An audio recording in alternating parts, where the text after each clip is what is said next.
Tycoon for Steam isn't a new experience. They basically just ported it over, and it's the same game. It's the same game mechanics. It's the same features, the same achievements. They haven't really added anything that I've seen yet. So a lot of the good stuff that all the good stuff that we love is there, but also the bad stuff there. Now there isn't much bad, but there's enough that makes me a little sad. It makes me a sad panda. So before I play, I want to just kind of talk about this real quick. Dev Tycoon is an awesome game. I appreciate it because I have a development background. I've done game design. I've been a project manager on games. I've been involved in different parts of game development. I'm not a game designer. I can't say that I am because that's not what I do full time. It's something I'd eventually like to do full time. But I never wanted to make that my full time job because I didn't want to lose the passion for it. And I love games. I love everything about them. But I love the opportunity here to just play as a game designer, a game developer, and feel like my decisions matter. So this is where the bad stuff happens. There's a lot of good in Game Dev Tycoon. Greenheart did a good job here. The bad, it's not that much, but it's enough to make you cringe here and there. One of the bad things is that this game is not original. But then again, what game is? But they had a game called, I guess it was the first one that came out in this kind of idea, this kind of concept was Game Dev Story. And a lot of people complained that this was just a cheap ripoff. But Game Dev Story is only an iOS app. Last I checked, it's a mobile app, and that doesn't interest me. I want to play on my PC. I want to play on Steam, and this is available on Steam. This is available on PC, and that was a big thing for me. So I don't know how much better the original is, but there is an issue there because if you have a game to model after and you don't do much to improve the experience, shame on you.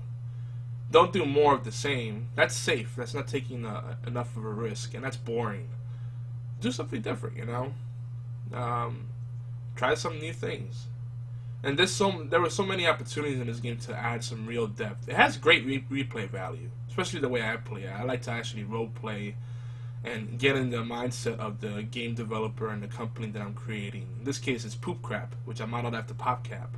Which, I know some of the guys over there. I knew them way before they founded PopCap. And I always crack up because they just kind of release games that came out years ago and then rebrand them. And they do really well for them. They're a multi-million-dollar company, and I think they got like 10 office locations around the world or something crazy. And I'm happy for them. But, PopCap, like many other companies, they're not really innovators. It's kind of like, let's play it safe, let's jump on the bandwagon, let's see what's trendy, and just kind of do that, And a lot of people attack the mobile space and the bored housewife or single mother space because they know that that's a hot market to go to. I mean, Pogo is a perfect example of that. Not particularly innovative games, nothing really unique. But they're fun, and sometimes that's all you need is good gameplay, good high replay value, and I'm a big fan of that, so I can appreciate that part. But it makes me sad when people do not take the extra steps to try something different. The other thing I don't like about this game is that the feedback system stinks. It holds your hand when it doesn't need to, but when you want some kind of help to understand where you're going wrong, you don't get it. You could run reports on your previous releases. You could do market research. You could do training. There's reviews that give you little pithy quotes and responses to your different titles that you release, but it never really gives you full guidance on what it is you're doing wrong.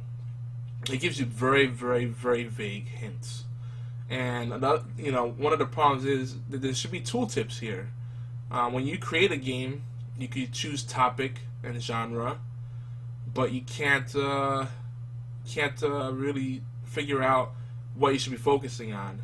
Now, things like world design and level design, I know what they mean to me as a gamer and as a game designer, but to the game, they treat it differently.